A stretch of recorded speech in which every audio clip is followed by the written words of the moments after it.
Hola a todos y a todas, soy Luz Garriba, soy una artista plástica multidisciplinar que trabajo con grandes proyectos de intervenciones urbanas con participación de muchísima gente y quiero adherir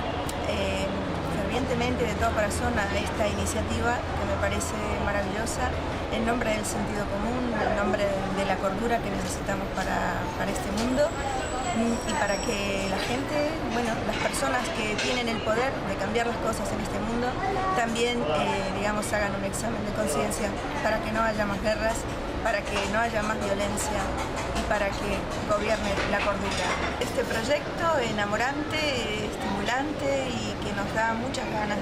de hacer cosas y de trabajar por un mundo mejor, quiero invitar a todos y a todas, a todos los hombres y a todas las mujeres